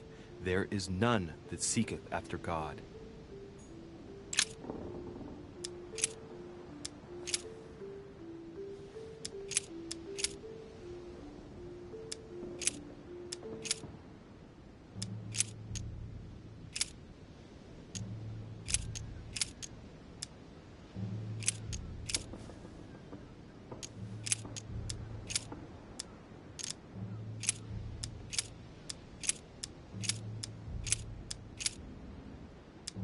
I say then, have they stumbled that they should fall?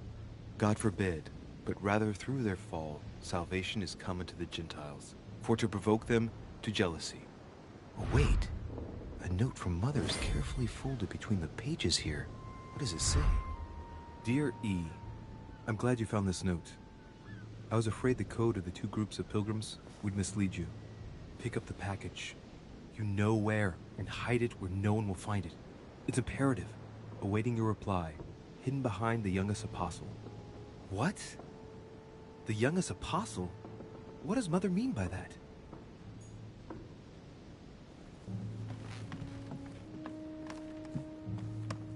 St. Paul painted by Guido Reni. St. Paul is shown holding a sword. Strange. There's hardly any dust, as if the painting's been cleaned recently. There's a small inscription engraved on the frame.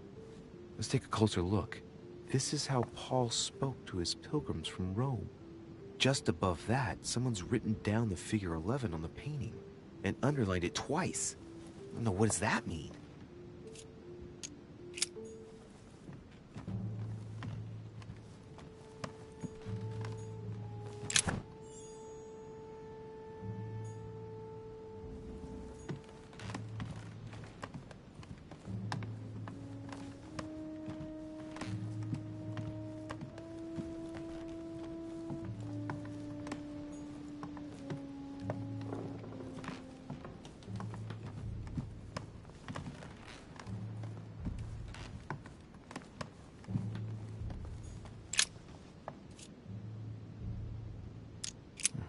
There's nothing worth noticing here.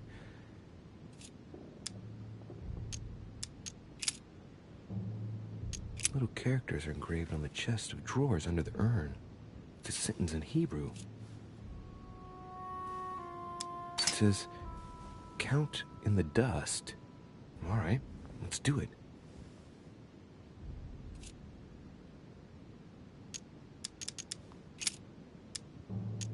No, nothing of value here. It's too cumbersome for me to unhook here, but judging by the dust, it hasn't been moved for months, if not years.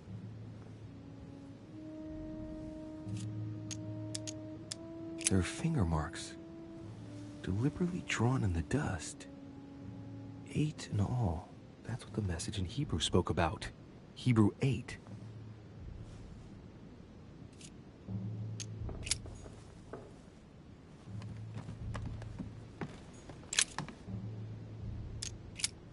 Painting looks like it's been taken down recently. What was it my mother said?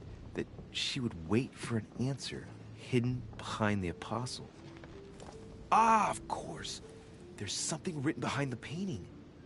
On the second day, the pilgrims will listen to the prophecy of the young apostle. They shall add 1 companion to their left and 3 to their right to complete their rank. What does it mean?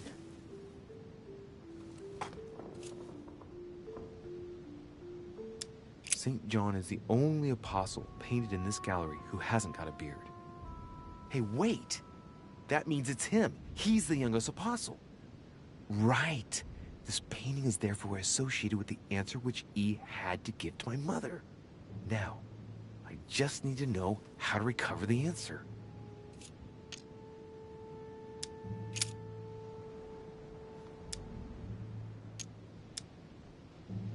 On the second day, the pilgrims listened to the prophecy of the young apostle. The prophecy of the young apostle. That was John. And the prophecy mentioned is most likely the book of Revelations according to St. John.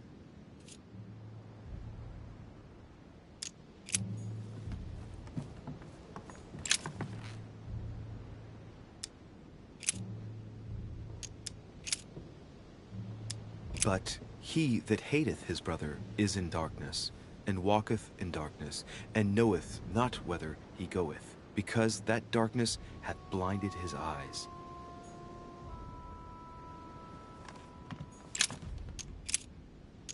They should add a companion to their left, and 3 to their right to complete their ranks.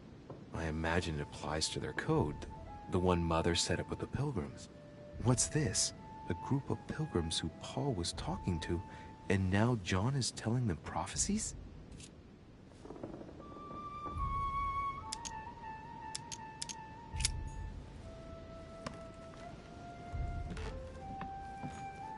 A chest with the occult symbol representing air.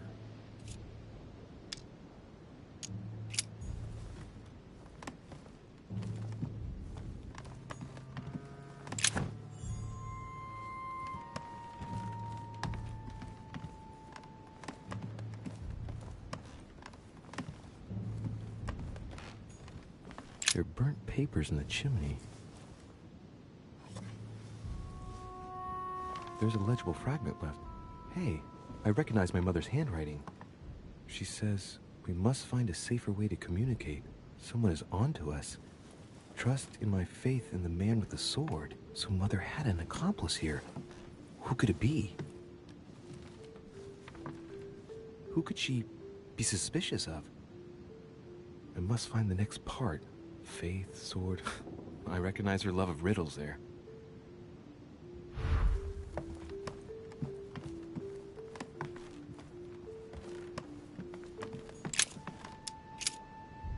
On the second day, the pilgrims listened to the prophecy of the young apostle. The prophecy of the young apostle. That was John. And the prophecy mentioned is most likely the book of Revelations according to St. John. St. John is the only apostle painted in this gallery who hasn't got a beard.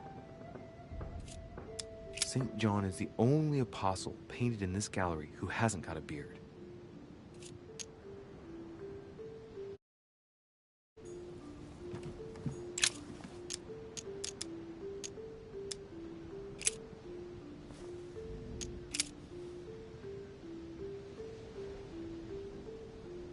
And I heard a voice in the midst of the four beasts say, a measure of wheat for a penny, and 3 measures of barley for a penny. And see thou hurt not the oil and the wine.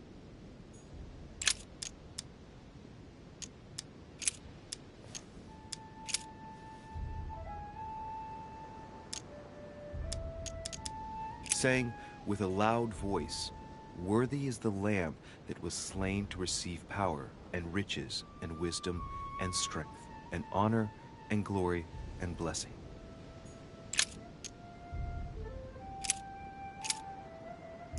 And a voice came out of the throne, saying, praise our God, all ye his servants, and ye that fear him, both small and great.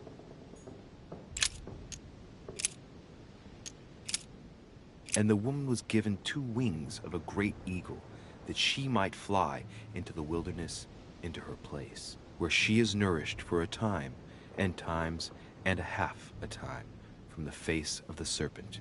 Hey, a new note. It's been folded carefully in the corner of this page. The writing, it's not my mother's. S. I found the book in your effects. I've concealed it where no one can get their hands on it. I can assure you, awaiting your instructions, I will hear your reply like he who hears the angel. Hears the angel? What does that mean?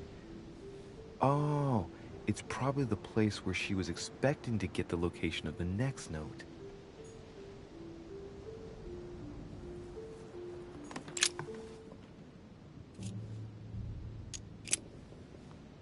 There's something else behind this painting. It says, half of each group will join the first city of Corinth. What the hell does that mean?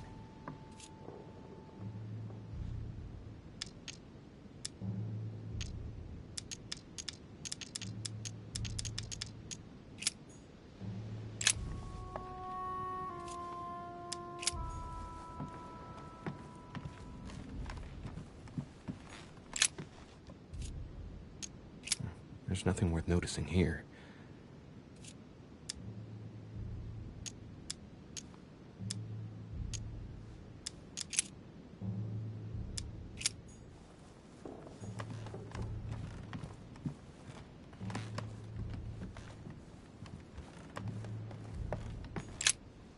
St. Paul on the Road to Damascus by Caravaggio. This painting has been hanging here for a long time. A lot of dust is built up on it. Well, a finger has drawn a number in the thin layer of dust. I can read the number 4.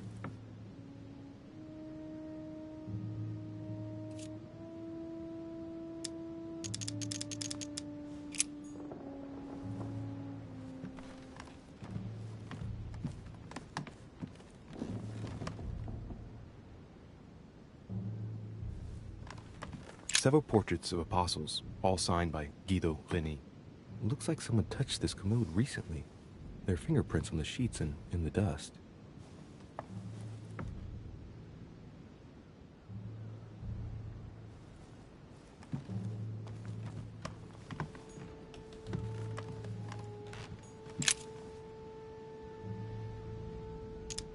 On the second day, the pilgrims will listen to the prophecy of the young apostle. They shall add 1 companion to their left and 3 to their right to complete their rank. What does it mean?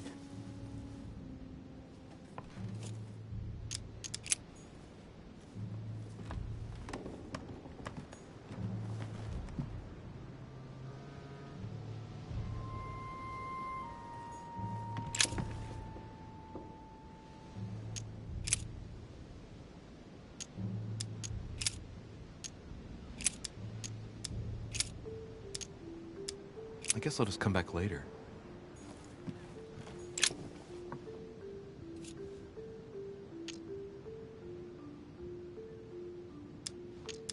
A drawing of the Apostle Matthew, painted by Guido Reni.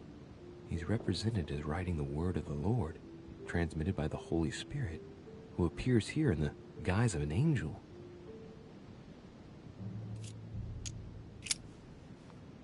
There's something else behind this painting.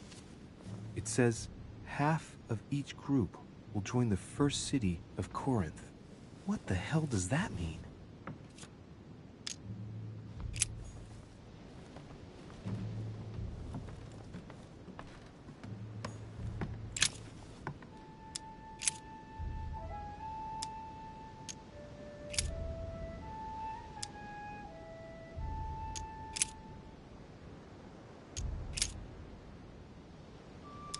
For you are bought with a price. Therefore, glorify God in your body and in your spirit, which are God's.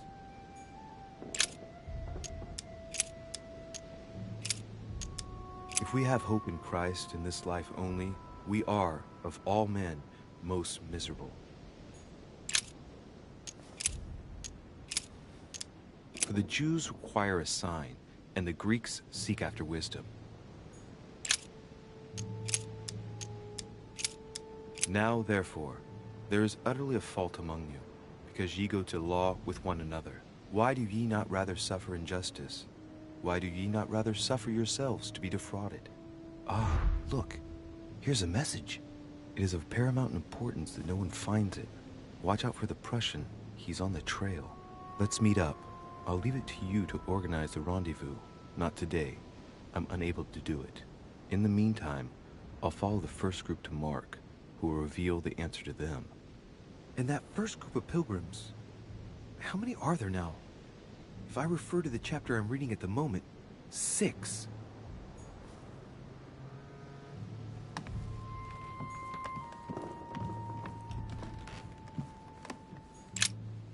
St. Paul on the Road to Damascus by Caravaggio.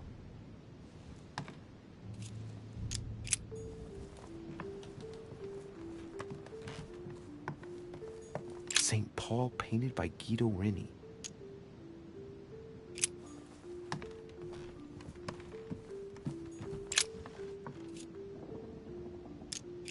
There's nothing worth noticing here.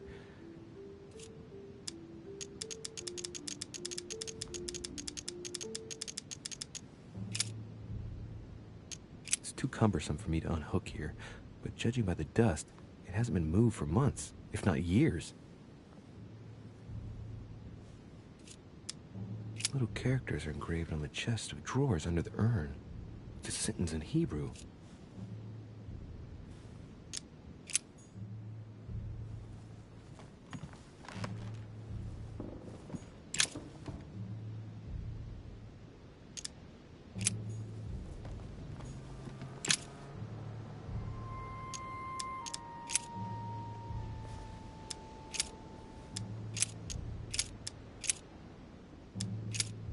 And it came to pass in those days that Jesus came from Nazareth of Galilee, and was baptized by John in Jordan. And behold, there cometh one of the rulers of the synagogue, Jairus by name. And when he saw him, he fell at his feet.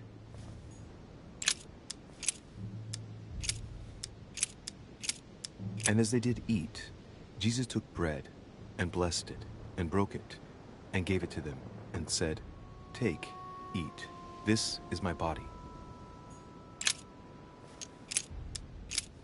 Then came together unto him the Pharisees, and certain of the scribes, which came from Jerusalem.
Chest with the occult symbol representing air.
guess I'll just come back later.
A volume of the Gutenberg Bible.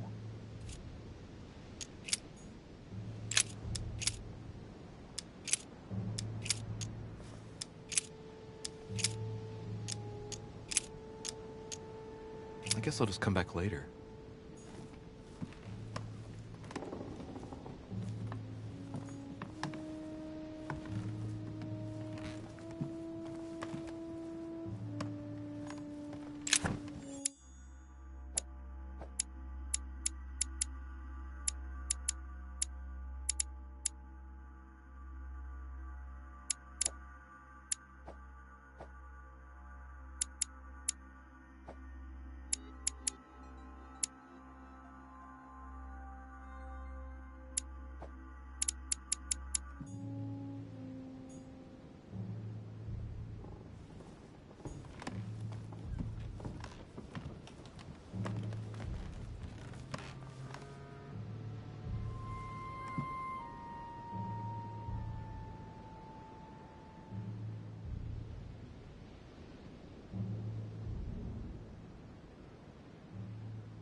And it came to pass in those days that Jesus came from Nazareth of Galilee and was baptized by John in Jordan.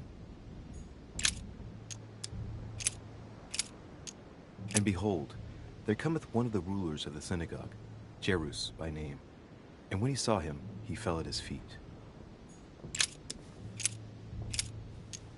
And as they did eat, Jesus took bread, and blessed it, and broke it, and gave it to them, and said, Take, eat. This is my body.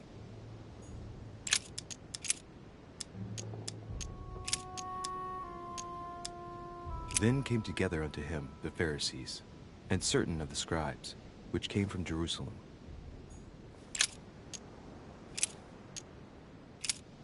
And it came to pass the day after, that he went into a city called Nain, and many of his disciples went with him, and much people.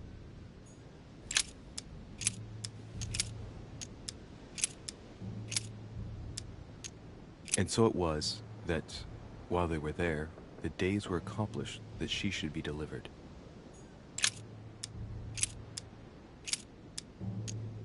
And so many came, and couldn't find the body of the Lord Jesus.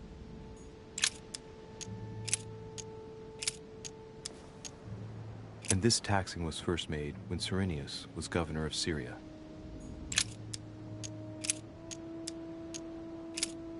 He that believeth on him is not condemned, but he that believeth not is condemned already, because he hath not believed in the name of the only begotten Son of God.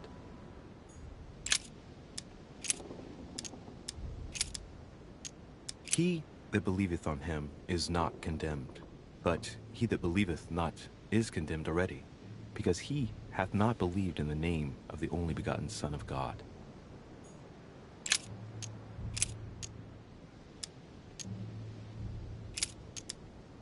I and my Father are one.